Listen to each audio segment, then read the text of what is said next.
it's Deborah from the attic, and I'm delighted to say we have a kit for June for Simon Says Stamp. We didn't have one last month because of coronavirus, but we have one now, and we're going to start with this Glitz Glitter Gel, and the colour of this is iridescent. It's designed to work with a stencil, which is also included in the kit, and we'll be using this to make one of our cards. This very pretty stencil is called Butterfly Trails. Next we have the lollipop, which is mine and is being hidden away, and we have a full set of Tim Holtz Ideology typography findings.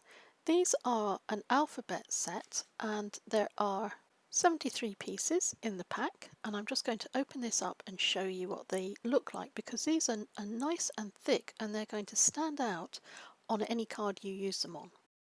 The 6x8 stamp set included in this month's kit is called Beautiful Butterflies, and these butterflies come in a range of sizes, they're beautifully detailed, and there are a range of really nice sentiments to complement those. This is a sheet of Tim Holtz clipping stickers, and there's lots of nice sentiments on there, and I really like that they're in different colours as well. The papers are absolutely stunning. There are 12 double-sided sheets of Simple Stories, and it's called Simple Vintage Garden District, and these are 6x8 papers, so they're a little larger than standard. I'm just going to flip through these so you can see how lovely these are, and it's such a difficult dilemma when you've got double-sided papers to try and decide which one you want to use and which one you want to sacrifice. This month's kit is completed with 4 pieces of cardstock. They are cotton candy, lemon chiffon, ivory and slate. For my first card, I've cut down one of the pieces of cardstock. It's got beautiful butterflies on the back and I kind of wanted to keep those in the mix as well. So I've cut a strip that I can use to edge the side of my card. I've cut the paper down in such a way that I can mount this on a piece of yellow cardstock with the top and the bottom showing. I'm going to use my glitter gel to cover this piece of paper because I want to show you a couple of different ways that you could use this apart from simply putting it through a stencil. I'm going to use it to just glitz up this little strip of paper. While my glittery strip is drying, I'm going to glue the design onto the background of the yellow card. And with the glitter strip almost dry, because I'm impatient, I'm going to add a little line of glue down the side of my card, and I'm going to glue the strip of glitter paper over the top of this. It is still a little bit damp, so I'm going to use this sheet of paper to turn over and help me press it down. There's a little bit of overhang, and I'm just going to snip that away with my scissors. You can use the typography letters plain as they are, or if you have alcohol markers, you can colour these up. That's what I'm going to do with this little X. I'm using the X to represent a kiss, which I'm sending with this card. All I need to do to finish it off is glue the X or the kiss into position, and I'm going to put it right at the bottom of my glitter strip. And that completes my card. For my next card, I've taken some of the ivory cardstock and I've layered up a couple of die cuts. They're from this set, which is from My Favourite Things, and it's called A2 Stitch Rectangle Stacks Set 1.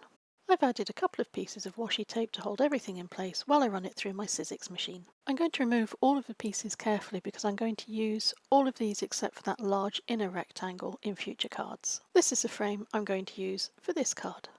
I'm going to take this washi tape off quite carefully because I don't want to rip the frame that's been left here. This is a frame I'm going to use in another card. And the washi tape, incidentally, I always keep and I stick it on the top of my Sizzix machine and I use it again and again.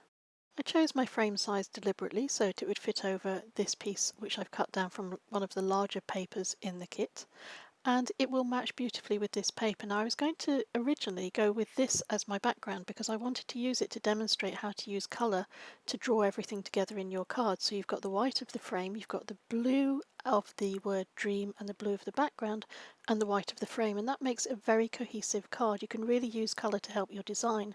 But when I turned this over, it was just so pretty, I didn't want to lose that. But the pattern was ever so slightly too busy for the top card, even with the white frame on top. So I've got another solution for how you can dial down the texture or the intense colour of a busy pattern. I've cut down a piece of transfer paper. This is what you would use if you were transferring a pencil design onto something. And I'm going to glue it onto the top of here. I've experimented with a couple of types of glue so that you don't have to. Usually, if I want to glue down something that is transparent, I'll make sure that there's a design element in there I can place over the top of where the glue is so that it doesn't show. I've used a Cosmic Shimmer glue and I've dotted this under the rectangle where the top design will be placed. So let's see. This will show through on the transfer paper, but by the time you put the design over the top, it will be hidden. But I want you to see how it looks. So I now take my finger and I'm just going to splodge these little bits of dots of glue in, and let's see if they disappear. They're going, but not completely, so they would still be visible. Now I'm going to try 3-in-1 beacon glue. I use this quite a lot. Let's see if I can hide it in the petals. I'm just putting a tiny little dot on a couple of the petals in that corner, and I'm going to smooth the glue down. Now, because I've put it in the petals, it's sort of hidden the edges of that glue, and I think you'll agree that really is almost invisible. So I'm going to use this to finish off all of the remaining corners of my card. And for no better reason than the fact that I happen to have this in my hand, I'm going to use it to glue down that top design as well. When I want to add dimension to a card, I reach for craft foam. It's great because it's flexible, you can curve it, bend it, and you can cut it to the shape appropriate to your needs.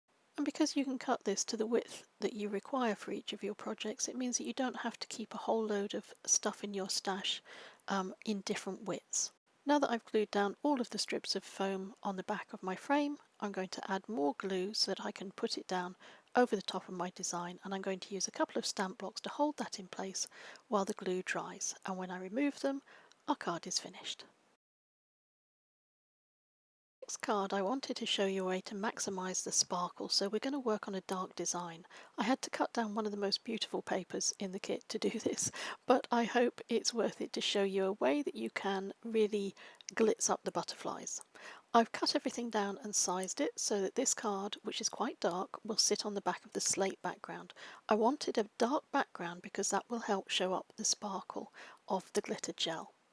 I've positioned the stencil in such a way that it's over one of the butterflies, and I'm just going to add some of the gel through the stencil in the center of that butterfly, so it looks as if the butterfly has inner iridescent wings.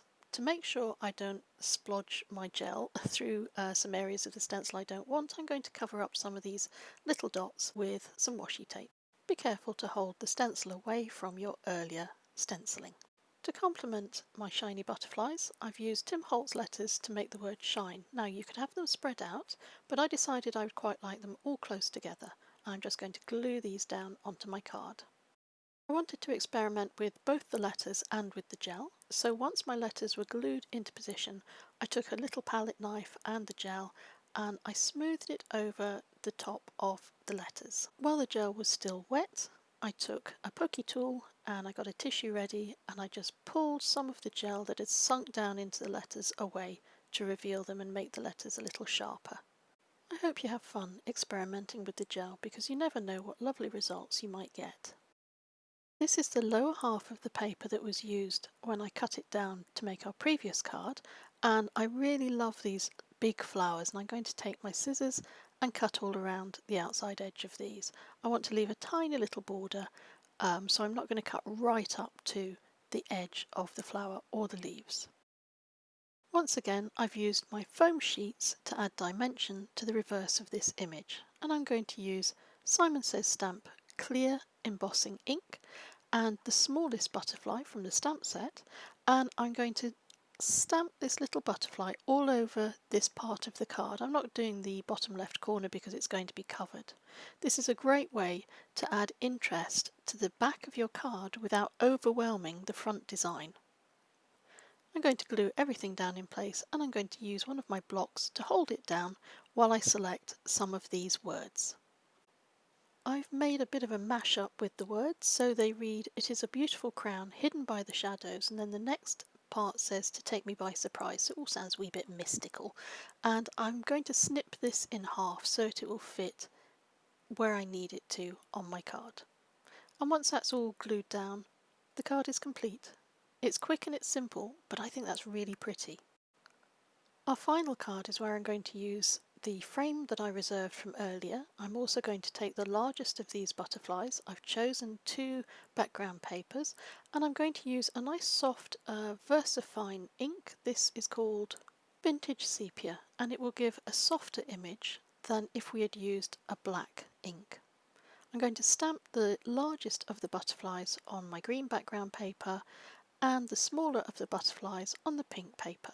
The vintage sepia ink will also work really nicely with the other colours on the background paper that I'm going to use. I'm going to cut out both my butterflies, and when I get to the largest butterfly it's got some little tendrils that sink below the bottom wings, and I'm going to cut those away so that they will fit on my card.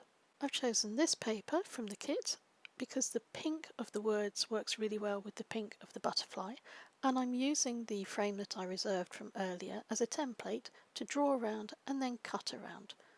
I've cut down a piece of the pink cardstock to act as a base for the whole design to sit on.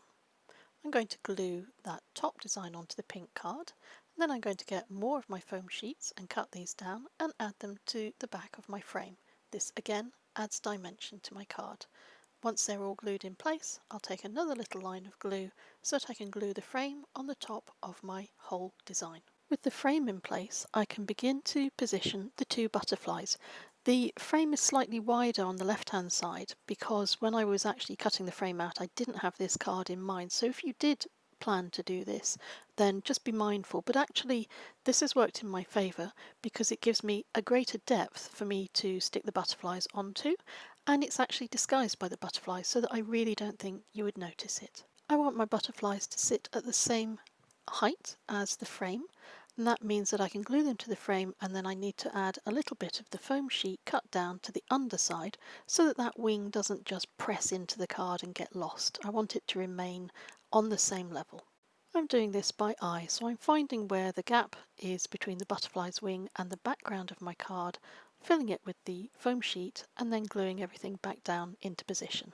I want to use the sticker sheet to add some words that will pull the sepia ink of my butterflies together with a sentiment on the card, and luckily the words "there is nothing simpler" meet that requirement. They're perfect in terms of colour, and where anything hangs over the edge of the card I will simply cut it away.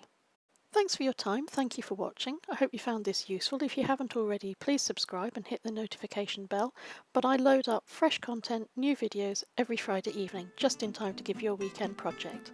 Until we meet again, take care.